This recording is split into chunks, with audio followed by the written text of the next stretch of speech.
Profe Johnny Guerra. A continuación procedo a leer la primera carta de Paulo Freire, siendo así mi examen de fin de ciclo. Primera carta. Enseñar, aprender, lectura del mundo, lectura de la palabra. Ningún tema puede ser más adecuado como objeto de esta primera carta para quien se atreve a enseñar que el significado crítico de este acto, así como el significado igualmente crítico de aprender. Es que el enseñar no existe sin el aprender, y con esto quiero decir más de lo que diría si dijese que el acto de enseñar exige la existencia de quien enseña y de quien aprende. Quiero decir que el enseñar y el aprender se van dando de manera tal que por un lado, quien enseña aprende porque reconoce un conocimiento antes de aprendido, y por el otro, porque observando la manera como la curiosidad del alumno aprendiz trabaja para aprender lo que se le está enseñando, sin lo cual no aprende. El educador se ayuda a descubrir dudas, aciertos y errores. El aprendizaje del educador al enseñar no se le da necesariamente comprometo con él a través de la lectura de un texto que trata o discute un cierto contenido que me ha sido propuesto por la escuela, o si lo realizo partiendo de una reflexión crítica sobre cierto suceso social o natural, y que como necesidad de la propia reflexión me conduce a la lectura de textos que mi curiosidad y mi experiencia intelectual me sugieren o que me son sugeridos por otros. Siendo así, en el nivel de una suposición crítica que no dicotomiza el saber del sentido común del otro saber más sistemático de mayor exactitud, sino que busca una síntesis de los contrarios. El acto de estudiar siempre implica el de leer, aunque no se agote en este. De leer el mundo, de leer la palabra y así leer la lectura del mundo hecha anteriormente. Pero leer no es mero entrenamiento, ni tampoco un ejercicio de memorización mecánica de ciertos fragmentos del texto. Si en realidad estoy estudiando, estoy leyendo seriamente, no puedo pasar una página si no he conseguido alcanzar su significado con relativa claridad. Mi salida no es memorizar trozos de texto leyéndolos mecánicamente 2, 3 o 4 veces y luego cerrando los ojos y tratando de repetirlos como si su fijación puramente maquinal me brindase el conocimiento. Ejercicio de memorización mecánica de ciertos fragmentos del texto. Si en realidad estoy estudiando, estoy leyendo seriamente, no puedo pasar una página si no he conseguido alcanzar su significado con relativa claridad. Mi salida no es memorizar trozos de texto leyéndolos mecánicamente 2, 3 o 4 veces y luego cerrando los ojos y tratando de repetirlos como si su fijación puramente maquinal me brindase el conocimiento que necesito. Leer es una opción inteligente, difícil, exigente, pero gratificante. Nadie lee o estudia auténticamente si no asume, frente al texto o al objeto de la curiosidad, la forma crítica de ser o de estar siendo sujeto de la curiosidad, sujeto de lectura, sujeto del proceso de conocer en el que se encuentra. Leer es procurar o buscar crear la comprensión de lo leído. De ahí la importancia de la enseñanza correcta de la lectura y de la escritura, en otros puntos fundamentales. Es que enseñar a leer es comprometerse con una experiencia creativa alrededor de la comprensión y de la comunicación.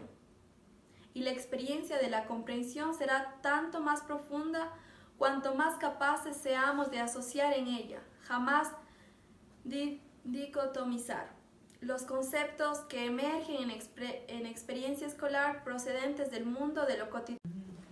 También hay que dejar bien claro que existe una relación necesaria entre el nivel del contenido del libro y el nivel de capacitación actual del lector.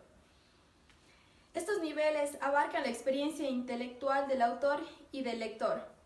La comprensión de lo que se lee tiene que ver con esa relación. Cuando la distancia entre esos niveles es demasiado grande, cuando uno no tiene nada que ver con el otro, todo esfuerzo en búsqueda de la comprensión es inútil. En este caso, no se está dando la consonancia entre el tratamiento indispensable de los temas por parte del autor del libro y la capacidad de apreciación por parte del lector, del lenguaje necesario para este tratamiento. Es por esto por lo que estudiar es una preparación para conocer, es un ejercicio paciente e impaciente de quien, sin pretenderlo todo de una sola vez, lucha para hacerse la oportunidad de conocer.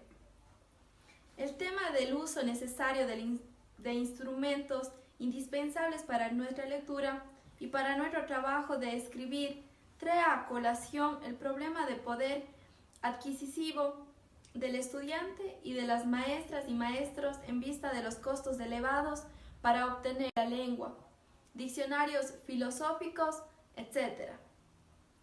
El poder consultar todo este material es un derecho que tienen todos los alumnos y los maestros, al que corresponde el deber de las escuelas de hacerse posible la consulta, equipando o creando sus bibliotecas con horarios realistas del estudio. Reivindicar este material es un derecho y un deber de los profesores y de los estudiantes. Me gustaría retomar algo a lo que hice referencia anteriormente, la relación entre leer y escribir, entendidos como procesos que no se pueden separar, como procesos que deben organizarse de tal modo que leer y escribir sean percibidos como necesarios para algo, como siendo alguna cosa que el niño necesita, como resaltó Vygotsky, y nosotros también. En primer lugar, la oralidad antecede a la gráfica, pero la trae en sí desde el primer momento en que los seres humanos se volvieron socialmente capaces de ir expresándose a través de símbolos, que decían algo de sus sueños, de sus miedos, de su experiencia social, de sus esperanzas, de sus prácticas. Cuando aprendemos a leer, lo hacemos sobre lo escrito por alguien que antes aprendió a leer y a escribir. El aprender a leer nos preparamos para, a continuación, escribir el habla, tangibilidad del objeto, reconocer críticamente la razón de ser del objeto. Es preciso que nuestro cuerpo, que se va haciendo socialmente actuante, consciente, hablante, lector y escritor, se adueñe críticamente de su forma de ir siendo lo que forma parte de su naturaleza, constituyéndose histórica y socialmente. Esto quiere decir que es necesario no solo que nos demos cuenta de cómo estamos siendo, sino que nos asumamos plenamente como esos seres programados para aprender, de los que nos habla Francis Jacob.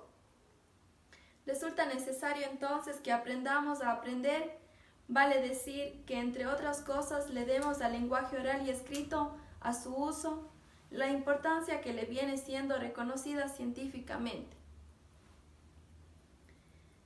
Si nuestras escuelas desde la más tierna edad de sus alumnos se entregasen al trabajo de estimular en ellos el gusto por la lectura y la escritura, y ese gusto continuase siendo estimulado durante todo el periodo de su escolaridad, posiblemente habría un número bastante menor de posgrados, hablando de su inseguridad o de su incapacidad para escribir. Si el estudiar no fuese para nosotros casi siempre una carga, si leer no fuese una obligación amarga que hay que cumplir, si por el contrario, pensando en la relación de intimidad entre pensar, leer y escribir, y en la necesidad que tenemos de vivir intensamente esa relación, yo sugeriría a quien pretende expresar rigurosamente que se entregue a la tarea de escribir algo por lo menos 3 veces por semana. Una nota sobre una lectura, un comentario sobre algún suceso del cual tomó conocimiento por la persona, por la televisión, no importa. Una carta para un destinatario inexistente. Resulta muy interesante fechar los pequeños textos y guardarlos para someterlos a una evaluación crítica 2 o 3 meses después. Pero lo que no es correcto es esperar que las transformaciones materiales se procesen para después comenzar a enfrentar correctamente el problema de la lectura y la escritura. La lectura crítica de los textos y del mundo tienen que ver con su cambio en proceso. Muchas gracias.